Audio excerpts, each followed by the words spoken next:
자, 생각을 여는 주제 첫 번째, 다 같이 화면 보시고 시작. 우리는 주님의 제자가 되겠노라고 하면서도 정작 제자의 길이 요구하고 있는 예수님의 가르침과 치유를 소홀히 하지는 않았습니까?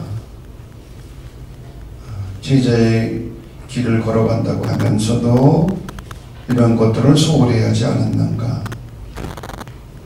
두 번째 시작. 우리는 말씀을 듣는 데 있어서는 앞장서면서도 정작 그것을 지키는 데 있어서는 소홀하지는 않았습니까? 소홀하지 않았습니까? 우리가 잘못하면 머리만 커지는 교인이 되면 안 되잖아요. 지식만 늘어나면 우리가 듣고 배우고 깨달은 말씀을 어떻게 지킬 것인가? 신앙생활만 하는 것이 아니라 어떻게 하면 생활신앙이 될 수 있을 것인가? 세 번째 시작.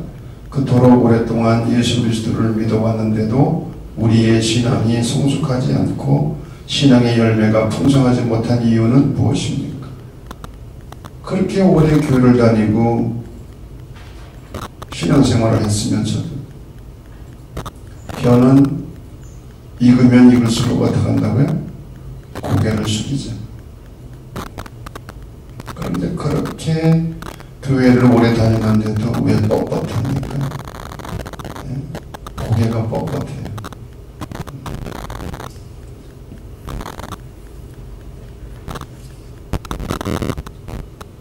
우리에게 열매가 없다면 그 이유가 무엇이냐?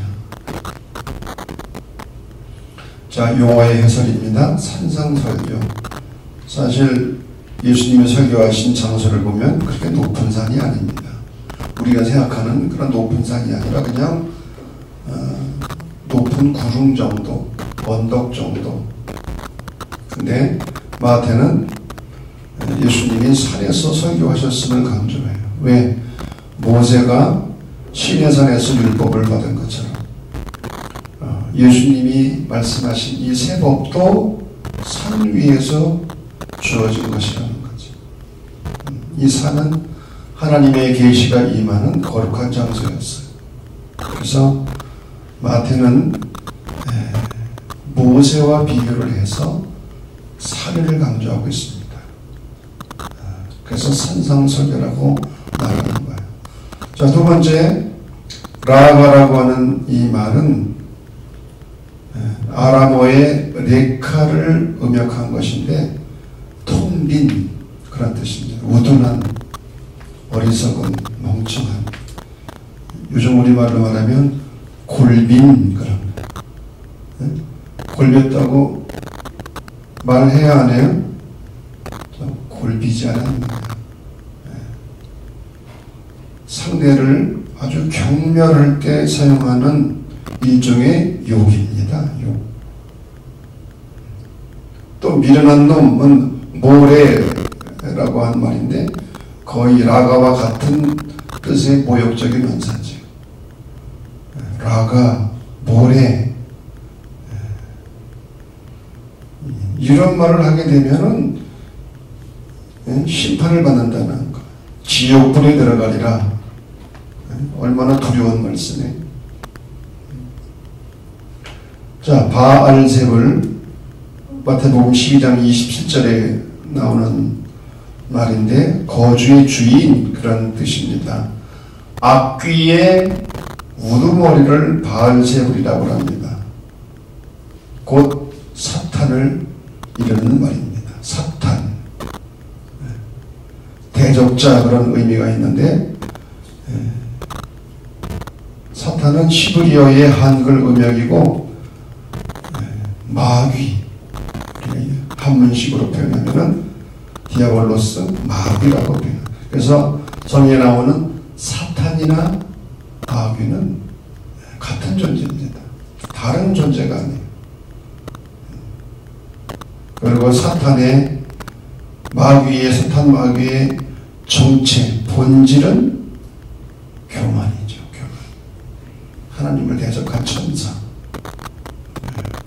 그래서 우리가 조금이라도 교만해지는 것은 사탄의 표적이 되는 거죠. 밥이 되는 거죠. 그래서 겸손이 그토록 중요한 것입니다. 자, 네 번째, 제자라고 하는 말. 예수님의 공생의 사역 가운데 핵심은 제자입니다. 제자들을 부르시고 세우시고 보내신 사역. 예수님이 3년 동안 하셨던 사역 중에서 가장 핵심적인 사역. 제자들을 부르시고 세우시고 보내시고. 그래서 이 제자들이 세상을 변화시킨 거죠. 제자라고 하는 말은 영어로 disciple. 이 말은 discipline, 훈련하다라고 하는 동사에서 나왔어요. 제자가 누구냐? 훈련받는 사람들. 유명한 말이 있습니다. 제자는 태어나는 것이 아니라 훈련을 통해서 만들어진다. 처음부터 제자가 되는 게 아니에요. 훈련을 통해서 만들어지는 겁니다. 이 세상에 훈련 없이 되는 것은 아무것도 없어요. 무엇을 하든.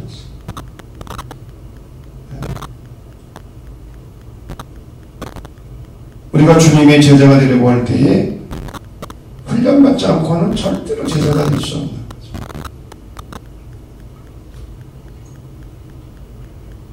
자, 시대적 배경입니다. 예수님께서 탄생하시고 활동하시던 그 당시 로마의 지배를 받던 시기입니다.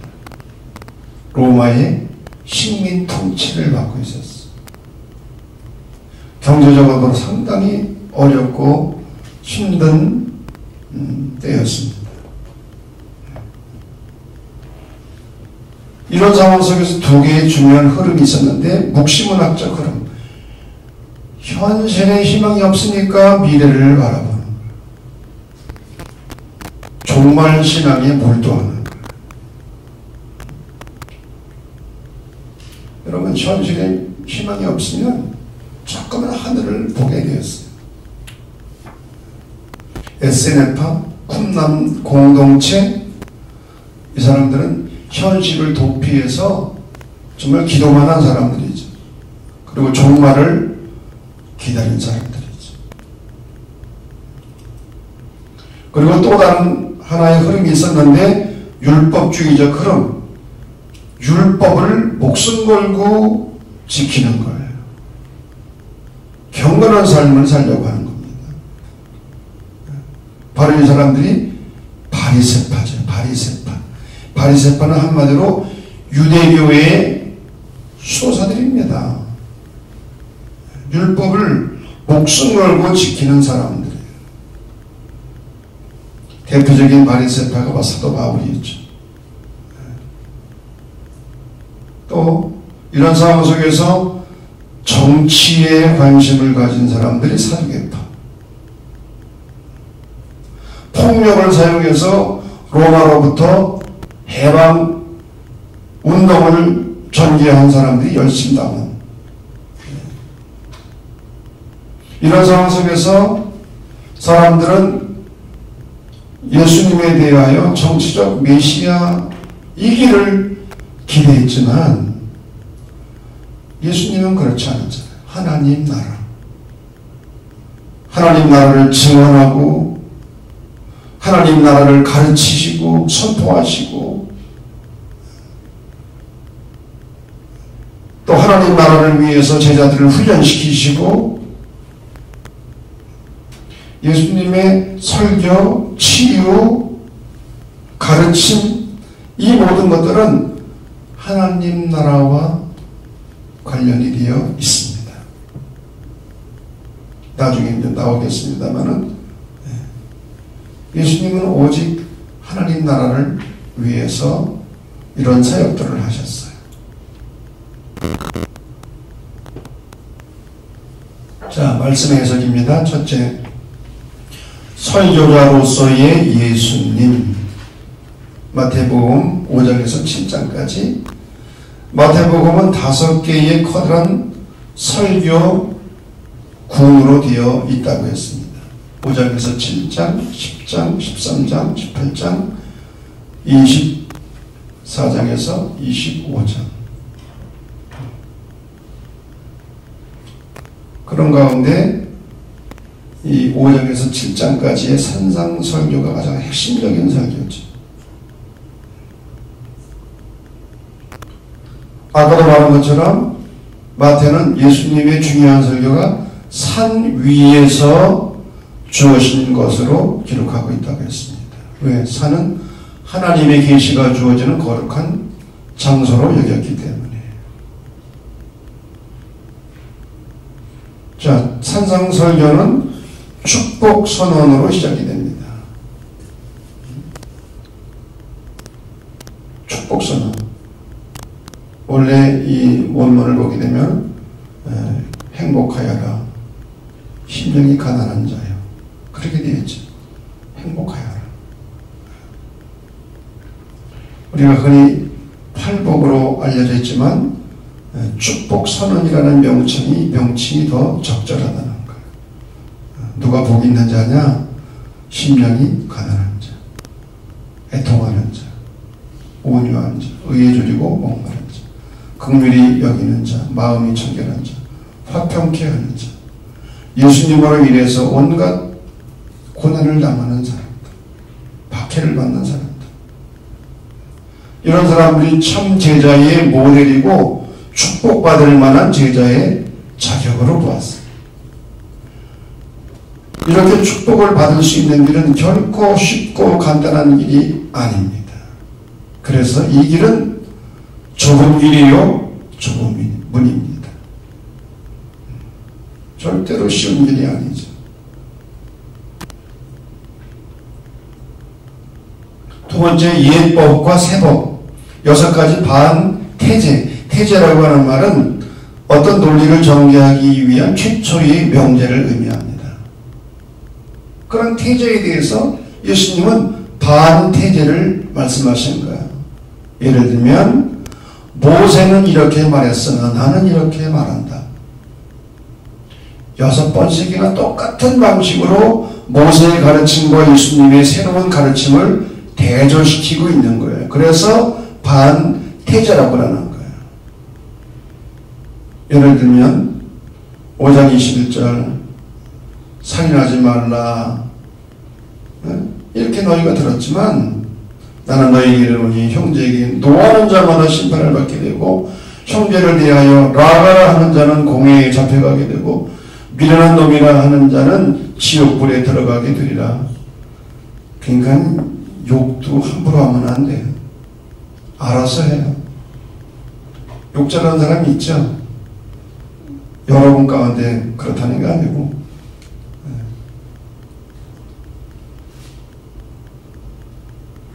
27절 간음하지 말라 했다는 것을 너희가 들었으나 나는 너희에게 이르노니 음욕을 품고 여자를 보는 자마다 마음이 이미 간음하였느니라. 32절 나는 너희에게 이르노니 누구든지 음행한 이유 없이, 그 위에 31절 누구든지 아내를 버리려거든 이혼 증서를 줄 것이라. 쉽게 이혼을 했어요. 여자를 함부로 버렸어. 근데 예수님은 음행한 이유 없이 함부로 여자 버리면 안 된다는 거예요. 또 유명한 태제와 반태제, 눈은 눈으로 이는 이로 갚으라. 나는 너희에게 이르노니 악한 자를 대적하지 말라. 누구든지 내 오른편 뺨을 치거든 왼편도 돌려내며. 왜 오른편 뺨을 맞는다고 그랬어요? 오른손으로 상대방의 뺨을 치면 상대방의 어느 쪽이 맞아요? 왼편이 맞잖아요. 왼편. 근데 왜 오른편 뺨을 맞아요? 왼손으로 치든지, 그렇잖아요. 왼손 아니면 손등으로 치든지. 그냥 손바닥으로 치는 것보다 손등으로 치는 것이 더 경멸적인, 상대방을 경멸하는 방법이라는, 행위라는 거예요. 그런데도 그렇게 모욕을 당하면서도 왼편 뺨을 돌려대고 이게 어떻게 가능합니까? 여기서 비폭력 정신이 나온 거죠. 3.1운동 정신도 여기서 나왔고 간디의 정신, 마틴 루터 킹 목사의 정신, 비폭력 평화적 방법.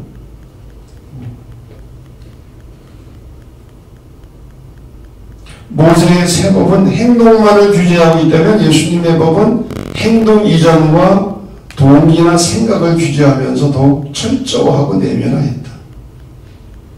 동기까지도 예수님은 보시는 거예요. 곧 행동만 보신 것이 아니라.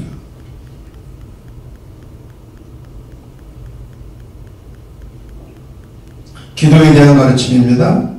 사람에게 보이려고 외식적인 기도를 하지 말라.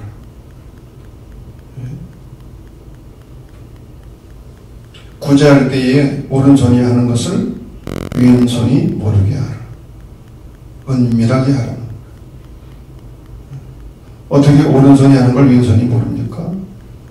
본인이 하고도 잊어버리는 거예요. 구제할 때. 본인이 하고도 야 내가 너에게 이렇게 했는데 너 왜 그렇게 해? 그렇게 하기 쉽잖아요. 본인도 잊어버리는 거 하고. 골방에 들어가 문을 닫고 기도하라. 왜?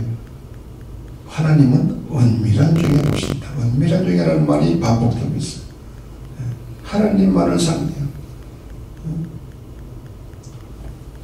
골방은 사방 한평의 장소의 의미도 있지만은 하나님만을 상대하는 기도, 의식하는 기도, 은밀한 중에 드리는 기도. 기도할 때 중언부언 하지 말라. 마음에도 없는 비인말을 하지 말라는 거예요. 기도할 때에 우리가 잘못하면 말을 많이 하면 비인말이 될 수도 있어요. 정말 우리가 하나님 앞에 기도할 때 신중한 언어를 선택해야 되잖아요. 적어도 기도했으면 자기가 한 기도 내용을 기억해야 돼요. 내가 신중하게 정말 언어를 구사했는데 왜 잊어버립니까? 우리가 잘못하면 통성 기도할 때 그냥 말을 많이 하기 쉬운데 절대 그렇지 않아요. 마음에도 없는 빈말이 되면 안 된다. 하나님은 그런 기도를 절대 안 들어주신다는 거. 그러면서 예수님은 기도의 모범인 주기도문을 가르쳐 주셨죠. 이 주기도문 기도의 교본이고 기도 안내서이고 기도 지침서입니다. 그리고 모든 기도의 표준입니다. 표준. 초대교회에서 주기도문은 가장 소중한 보배였어요. 그래서 세례를 받은 사람만이 주기도문을 드릴 수 있었어요. 아무나 주기도문을 드리는 게 아니에요. 그리고 주기도문을 드릴 때는 삼가 두려워하는 마음으로 드렸어요. 두려워하는 마음으로.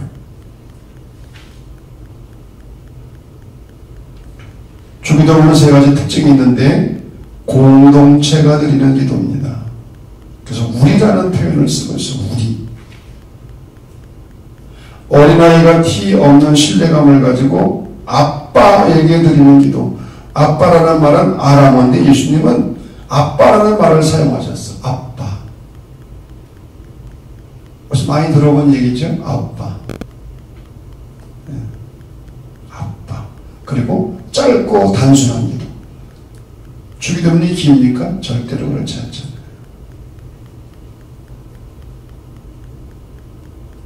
기도의 대상, 기도할 때 대상이 중요합니다. 왜? 대상이 없으면은 혼자 말하는 독백에 불과하기 때문에. 그래서 하나님의 이름을 먼저 부르는 거죠. 하늘에 계신 우리 아버지.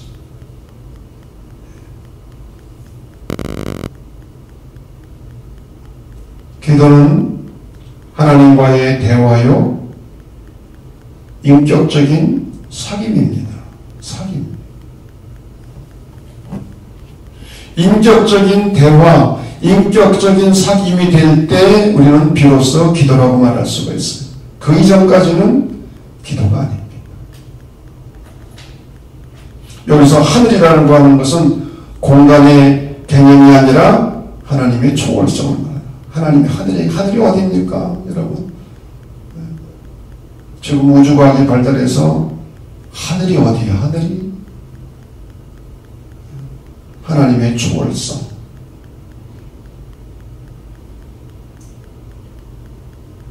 하늘에 계신 우리 아버지, 아빠이신 하나님.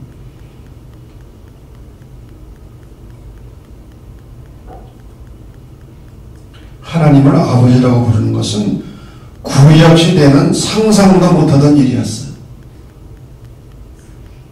하나님은 정말 무서운 분이었어요. 그러니까 하나님이라는 이름도 못 불렀고, 그래서 로드, 야훼라는 말을 못 불렀어요. 로드. 필사를 하다가도 하나님이라는 이 단어가 나오면 붓을 바꿔서 써야만 했어요. 붓을. 그만큼 하나님의 이름을 함부로 부르지도 않고 두려워했어요. 그런데 예수님은 이 하나님이 우리 아빠 같은 존재임을, 아빠임을 예수님이 처음으로 우리에게 가르쳐 주신 거예요. 신뢰감, 친밀감. 어린아이가 마치 아빠를 부르는 것처럼 그런 신뢰감과 친밀감을 가지고 기도하라는 거예요. 우리가 그렇게 기도하고 있습니까? 어린애가 아빠에게 말하듯이.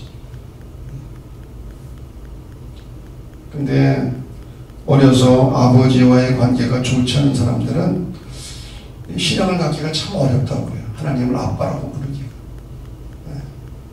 그 아버지상이 정말 무섭고 두렵고 신뢰감을 주지 못하고 그러면 하나님 상에도 영향을 주는 거지. 하나님 상에. 자, 두 번째는 하나님께 대한 간구입니다. 세 가지. 이름이 거룩히 여김을 받으시고, 여기서 이름은 하나님의 이름이죠. 이 기도는 하나님이 받으셔야 할 영광을 사람이 가로채지 않도록 해달라는 거예요. 하나님의 이름이. 그리고 나 때문에, 우리 때문에 하나님의 이름이 욕을 먹지 않도록. 자식이 잘못하면 부모가 욕을 먹잖아요. 예수 믿는 사람들이 잘못하면 예수님 욕먹이고 하나님 욕먹이죠. 마틴 루터가 종교개혁을 단행한 이유 가운데 하나는 하나님이 받으셔야 할 영광을 인간이 가로챈 거예요. 교회가 가로챈 거예요. 그래서 루터의 종교개혁의 모토 가운데 하나는 하나님을 하나님 되게 하라. Let God be God. 하나님을 하나님 되게 하라. 자, 나라가 임하시오며, 여기서 나라는 물론 하나님 나라죠. 하나님의 다스림을 받는 나라. 하나님의 나라가 이 땅에 임하게 해달라는 거예요. 하나님의 나라는 세 가지 특징이 있죠. 사랑의 나라, 정의의 나라, 평화의 나라. 이 땅 위에 이런 하나님의 나라가 이루어지게 해달라는 거예요.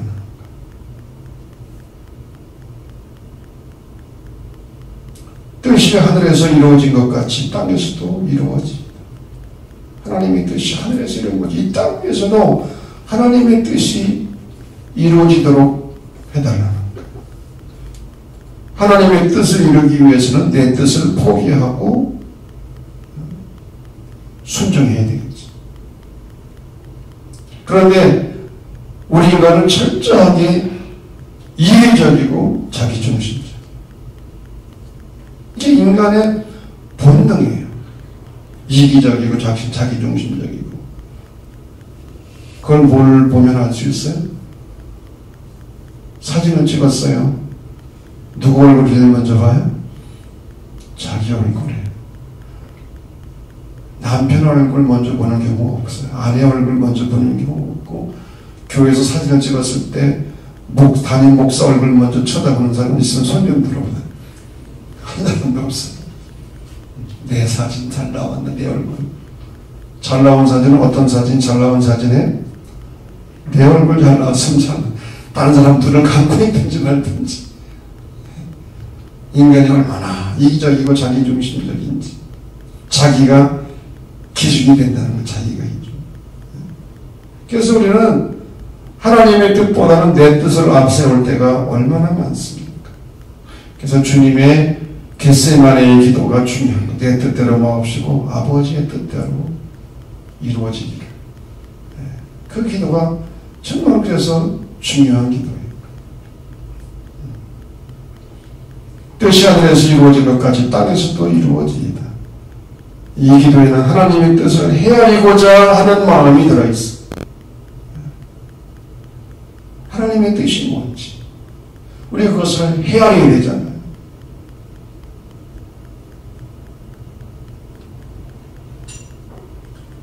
하나님에 대한 간구 세 가지가 있고 우리를 위한 간구가 세 가지 있어요. 일용할 양식을 주시옵고, 일용할 양식 데일리, 에브리데이, 매일매일 삶에 필요한 양식을 달라는 거예요. 이 기도는 한 달 먹을 또는 1년 먹을 10년 먹을 양식을 구하는 게 아니에요. 매일매일 필요한, 하루하루 필요한 양식을 달라는 거예요. 이스라엘 백성들이 광야에서 만나를 먹었는데 이 만나는 일용할 양식, 데일리 양식이고 에브리데이 양식이에요. 이틀치도 안 돼요. 안식일을 제외하고는. 왜? 썩었어요.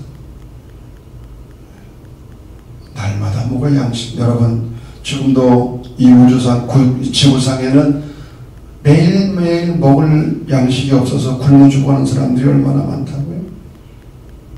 5초에 한 명씩 죽어가고 있잖아요. 먹지 못해서. 지구상에 있는 아이들 중에서 50%가 영양실조에 걸려있고, 지금도 굶주린 배를 움켜쥐고 잠자리에 드는 사람들이 부지기수라는 거죠. 날마다 우리에게 필요한 양식을 달라는 거예요. 그리고 이 기도 속에는 우리의 이웃을 생각하라는 뜻이 들어있어요. 우리에게. 나에게가 아니에요. 우리에게. 우리에게. 여러분,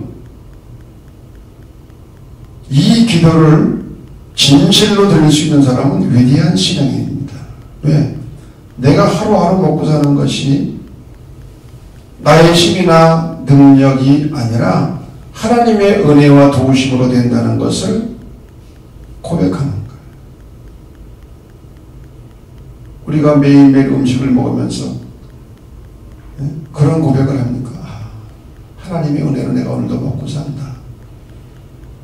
아멘입니까? 아멘이 현천차를 벌써. 뭘 하나님의 은혜야. 내가 잘나서 내가 돈 벌어서 능력이 있으니까 먹고 사는 거지. 대부분 그렇게 생각하잖아. 매일매일 먹을 수 있는 일용할 양식을 주시옵소서. 나에게만이 아니라 우리 모두에게. 그리고 죄 용서에 대한 기도. 우리가 주기도문을 들 때마다 가장 마음에 거리끼는 부분이 어디예요?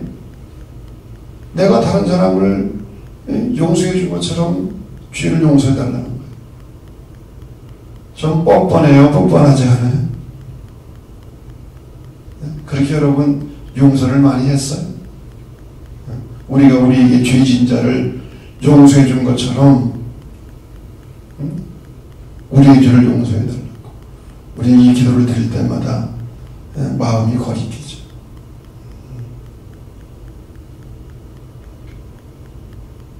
인간은 하나님의 용서가 없이는 단 한순간도 살아갈 수 없는 존재. 그럼 우리는 이 기도를 진실로 드릴 수 있어야 됩니다. 그리고 마지막으로 시험과 악으로부터의 보호. 우리를 시험에 들게 하지 마시옵고 다만 악에서 구하시옵소서. 이 세상은 유혹의 지뢰밭과 같다. 밟으면 언제 어디서 어떻게 터질지 몰라요. 지뢰가 너무 많아요. 어느 영화를 보니까 지뢰밭이 있는데 이걸 통과해야 돼. 그거 어떻게 통과해? 그러니까 큰 돌을 던지더라고, 밭으로다가. 그러면 지뢰가 터져요. 그럼 그 다음에 또 돌멩이를 던져서 그 나중에는 그 돌을 밟고 건너가더라고. 돌을 징검다리 삼아가지고 지뢰밭을 무사히 건너가는 장면을 제가 영화에서 본 적이 있어요. 제목은 뭔지 모르겠어요. 지뢰가 너무 많아요. 밟으면 한순간에 망하는 거예요. 한순간에. 그러므로 이런 시험과 악으로부터 지켜주시기를 보호해달라고 기도하는 거죠. 그리고 마지막으로는 나라와 권세와 영광이 아버지께. 여기서 우리가 대계라는 말을 생략했다고 그랬어요. 옛날 성경에는 대계라는 말이 들어갔는데, 대계라는 말은 헬라어로 코티라는 말인데 우리말로 해석하기 어려운 접속사입니다. 대계. 여러분, 대계가 무슨 뜻이에요? 대강입니까? 그래서 새마을 성경에서는 이 말을 뺐습니다. 근데 아직도 대계 나라와 하는 사람들이 많아요. 아직도. 나라, 하나님이 다스리는 모든 세계, 권세, 권능과 힘, 영광이 뭡니까? 좋은 것 중에서 가장 좋은 것, 이게 영광, 가장 좋은 것이 영광이에요. 이런 것들이 하나님께 있다는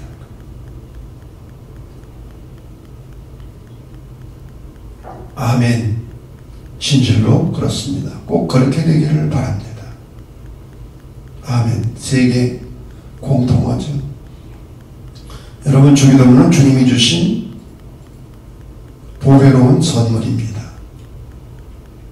이 기도를 바르게 드림으로써 그리스도의 삶과 교회가 영적으로 더욱 풍요해지고 성숙해 하게 되기를 간절히 소망합니다. 근데 저는 어디 가서 주기도문 하자 그러면 하늘에 계신 우리 아버지 앞에서 저만큼 가 있어요. 그래서 저는 거의 100% 못해. 주기도문을 같이 주기도문 드립시다 그러면은 그냥 오토바이 타고 도망을 치듯이 도망가. 그게 기도입니까? 주문이 오는 거지. 하늘에 계신 우리 아버지, 이름이 고리케 여김을 받으시오며 나라가 임하시오며. 좀 문장 하나하나를 말하고 좀 이렇게 기다리는 시간이 있어야죠. 자, 이거 다 할 수는 없기 중요한 구절만 6장 33절. 너희는 먼저 하나님의 나라와 하나님의 의를 먼저 구하라. 삶의 우선순위. 우선순위가 중요하다는 거예요. 먼저 구하라는 거예요. 하나님을 구하고 하나님 나라를 먼저 구하라는 거예요. 그리하면 이 모든 것을 너희에게, 이 모든 것이 무엇입니까? 무엇을 먹을까, 무엇을 마실까, 무엇을 입을까, 이 모든 것을 너희에게 어떻게 하신다고요? 도움으로 주신다. 더하신다. 현대인의 성경에는 그렇게 번역을 했어요. 도움으로 주실 것이다. 더하시리라. 자, 황금률. 대접을 받고자 하는 대로 너 남을 대접해. 왜 이게 황금률입니까? 황금과 같은 율법이에요. 황금과 같은 율법. 이 말씀의 의미는 나의 행동의 기준이 다른 사람이 나에게 베푼 행동이 아니라 다른 사람이 나에게 어떻게 베풀었느냐, 이거에 따라서 내가 행동하는 것이 아니라 다른 사람에게서 받기를 기대하는 나의 마음이 행동의 출발점이 되어야 된다는 거예요. 다시 말하면 대접받기를 원해요? 먼저 대접해야죠. 사랑받기 원합니까? 사랑해야죠. 존중받기를 원합니까? 존중해야죠. 남에게 대접받기를 바라는 마음이 있으면 먼저 대접하라는 거예요.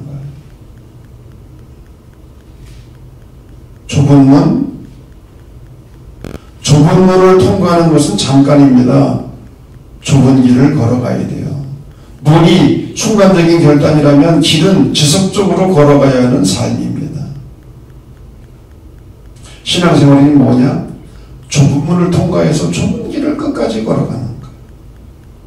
여기서 좁은 길이란 좁게는 산상수훈의 삶을 실천하는 것이고 넓게는 예수님의 말씀을 따라가는 거죠. 순종하는 거죠. 이것이 어렵고 힘들지만 그 끝에는 생명이 있다. 넓은 길은 쉽지만 그 끝에는 멸망이 있다.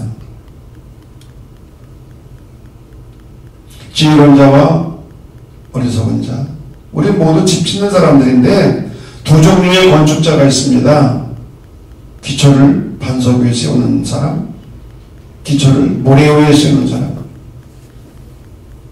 반석 위에 세우는 사람은 말씀을 듣고 행하는 사람이고 모래 위에 세우는 사람은 말씀을 듣고 행하지 않는 자. 언제 구별되는가? 평상시에는 구별이 안 됩니다. 비가 내리고 홍수가 나고 바람이 불 때 인생의 고난과 역경을 의미합니다. 지혜로운 자와 어리석은 자가 구별이 되는 거예요.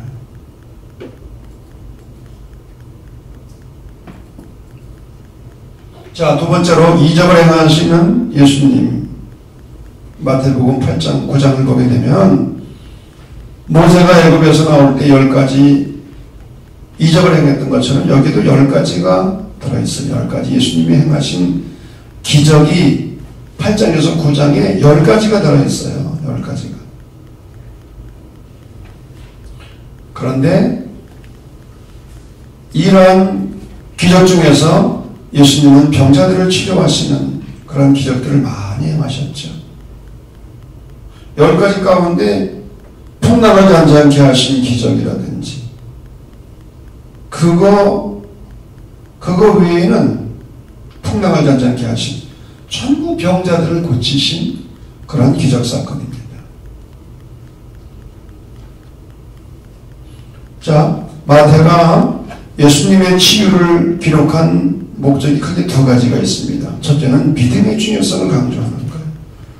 네 믿음이 너를 구원했느니라. 내가 이만한 믿음을 이스라엘 중에서 본 적이 없다.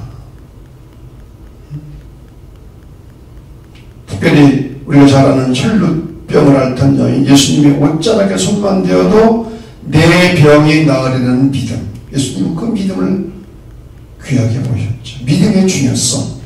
우리가 예수님의 치유의 능력을 힘입기 위해서는 믿음이 중요하다는 거예요. 믿음. 그러면 두 번째는 제자직의 중요성. 제자직이 뭡니까?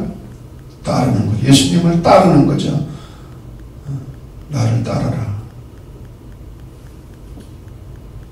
병자들이 치유를 받고 예수님을 따랐다고 했어요. 따르다는 말이 10번 이상이나 기록되어 있어요. 따르는 것이 얼마나 중요한지를 지금 마태는 강조하고 있는 거예요. 예수님을 믿고 믿음으로 치유를 받고 건강하게 되었으면은 예수님을 따라가야 된다는 거죠. 따라가야 돼.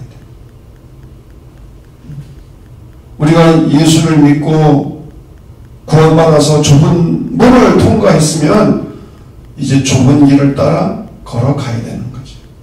끝까지 걸어가는 거죠. 세 번째, 교육자로서 예수님은 위대한 스승이셨어요. 어려운 진리를 쉽게.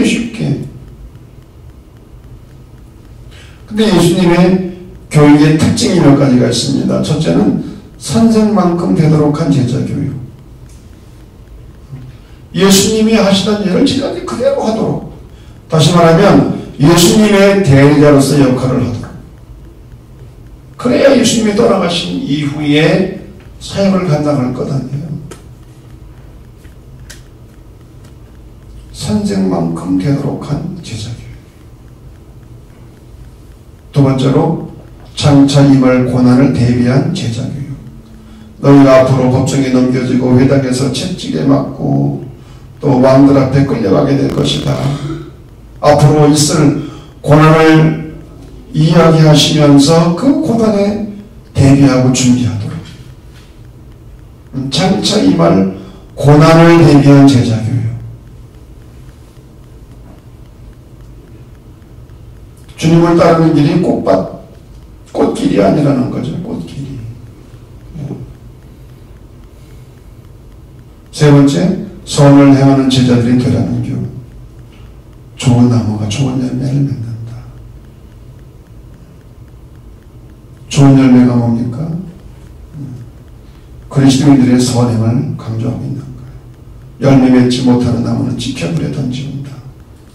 아버지 뜻대로 행하는 자, 말씀을 듣고 행하는 자, 또 하늘에 계신 내 아버지의 뜻대로 행하는 사람이 내 형제요 자매요 모친이다.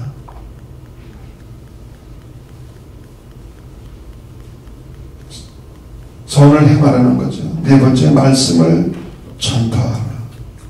여러분, 씨 뿌리는 자의 비유에서 중요한 가르침이 하나 있는데, 말씀의 씨를 뿌린다고 해서 다 열매를 맺는 것이 아니잖아요. 좋은 땅에 떨어진 씨앗만 싹이 나고 자라서 열매를 맺게 되는데, 그 확률은 4분의 1입니다. 아무리 좋은 씨앗을 뿌려도 확률은 4분의 1이에요. 우리가 아무리 열심히 전도해도 확률은 4분의 1이에요. 100%는 없어요. 그러니 실망하지 말라는 거예요. 뭐 해봤어요. 실망도 하고 그러지. 실망하지 말라는 거예요. 확률은 4분의 1. 마태는 특별히 베드로의 권위를 강조합니다. 수제자 베드로. 12제자 가운데 첫 제자여 으뜸가는 제자라는 거예요. 수제자.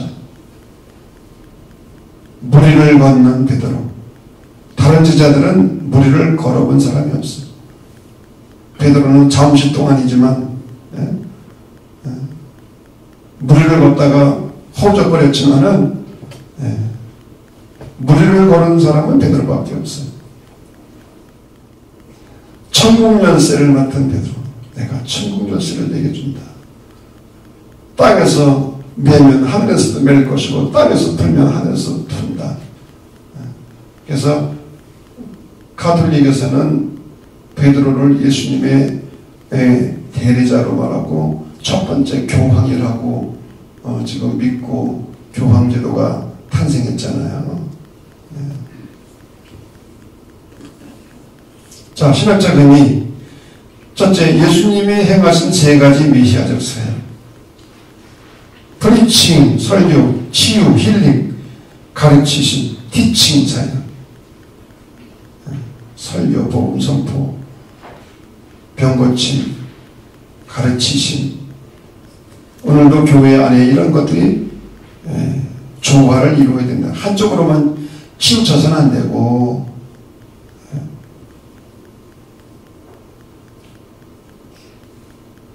교회가 전도가 중요하지만 또 전도만 또 강조해도 안 되잖아요. 교육도 필요하고, 친교도 필요하고. 자, 근데 예수님이 행하신 설교사에게 차별점이 뭐냐? 구약의 예언자적 전통을 수용하면서도 오고 있는 하나님 나라를 선포하셨다는 것. 하나님 나라. 설교, 치유, 가르치심의 핵심은 하나님 나라예요. 하나님 나라. 하나님 나라를 빼놓으면 이런 것들을 말할 수가 없어요. 치유도 마찬가지. 병 고치는 것 자체가 목적이 아니라 오고 있는 하나님 나라를 선포하시는 거예요. 그 하나님의 나라가 현재적으로 이루어지고 있음을 예수님은 강조하신 거예요. 가르치는 사역도 마찬가지. 대중들에게는 비유, 어려운 진리를 쉽게 설명하시기 위해서 서기관과 바리새인들에게는 논쟁법으로, 제자들에게는 대화식으로 교육을 하셨습니다.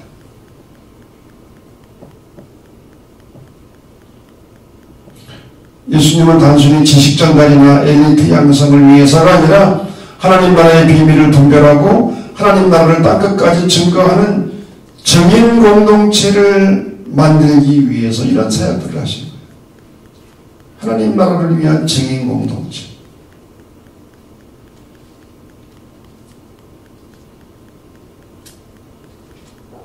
자, 두 번째로 율법 윤리와 하나님 나라 윤리에는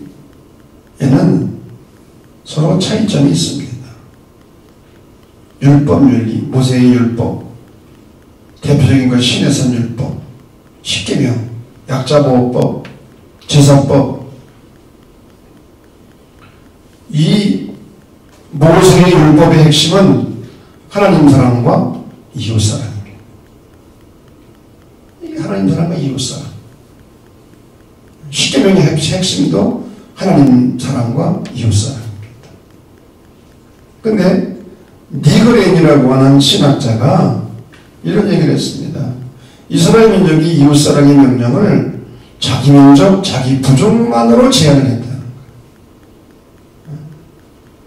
하나님께서는 이방인까지도 수용하라고 했지만은 이방인을 향해서는 배타적으로 자기 민족, 자기 백성들만.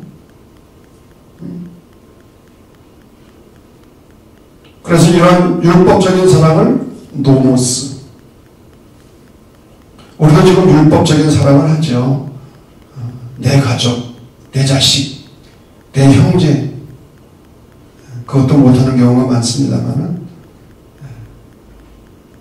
이런 율법적인 사랑. 이게 노모스. 그런데 이런 율법적인 윤리로는 사람을 구원하거나 자유롭게 할 수 없다는 거예요. 결국 자기중심적인 사랑인 에로스로 표현될 수밖에 없다는 거예요.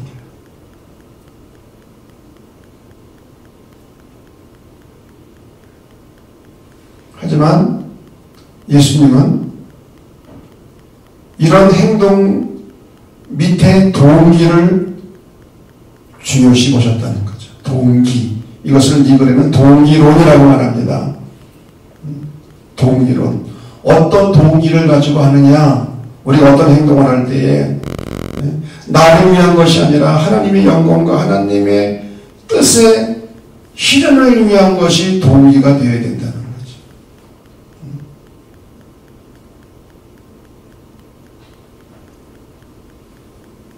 아가페가 동기가 되어야 된다는 거죠. 그래서 성 어거스틴은 유명한 말을 했습니다. 하나님을 사랑하라. 그리고 마음껏 행하라. 하나님을 사랑하는 그런 마음을 가지고 행동하면 잘못될 수가 없다는 거예요. 잘못될 수가 없다는 거예요. 살인의 행위보다 미움과 증오를 더 무서운 살인으로 보는 이 하나님 나라 윤리. 여기서 영감을 얻어서 이 어거스틴은 하나님을 향해 모든 것을 열어놓을 때 하나님의 영광을 위한 도구로 쓰신다는 사. 이걸 카리타스라고 하는 말로 표현을 했는데, 카리타스. 우리의 모든 동기가 하나님을 향한, 하나님의 영광을 위한 그런 동기가 될 때에 이게 율법의 완성이 된다는 거예요. 그래서 예수님이 말씀하신 것처럼 나는 율법을 폐하러 온 것이 아니라 완성하러 왔다. 이것이 바로 하나님 나라 윤리인 거죠. 동기를 중요시 여기는 것, 동기. 모세율법은 겉으로 드러나는 행동을 강조하고 중요시 여기지만 하나님 나라 윤리는 그 마음의 동기. 그래서 예수님께서도 마음의 음욕을 품는 자마다 이미 가늠한 거다. 동기를 중요시 여기는 거예요. 이것이 하나님 나라 윤리라고 하는 것이고 이것이 모세의 율법과 차이점이 있다는 거예요.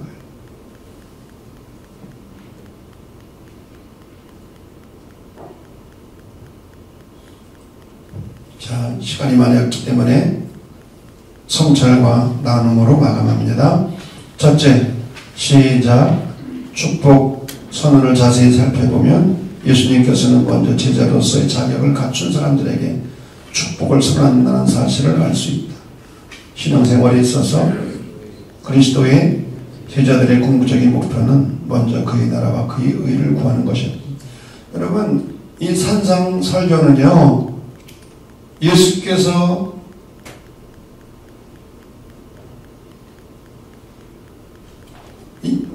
어떻게 되었어요? 5장 3절에 어떻게 되었어요? 여러분? 한번 다시 한번 읽어보겠습니다. 무리를 모시고 산에 올라가 앉으시니 제자들이 나온지라. 여러분, 이 산상설교는요, 무리들에게 하신 말씀이 아니에요. 제자들에게. 무리를 모시고 산에 올라가 앉으신 제자들이 나온지라.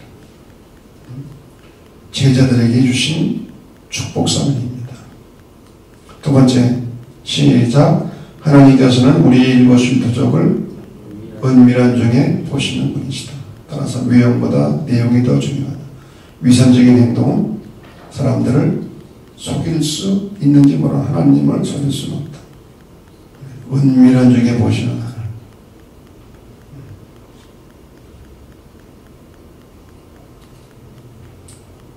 다 같이 세 번째, 시작. 믿음은 행함을 통해 입증된다. 이와 같은 사실은 씨 뿌리는 자에 비유해서 분명해진다. 행함이라는 열매가 없다는 것은 지금 글씨가 없나요? 왜? 행함이라는 시작.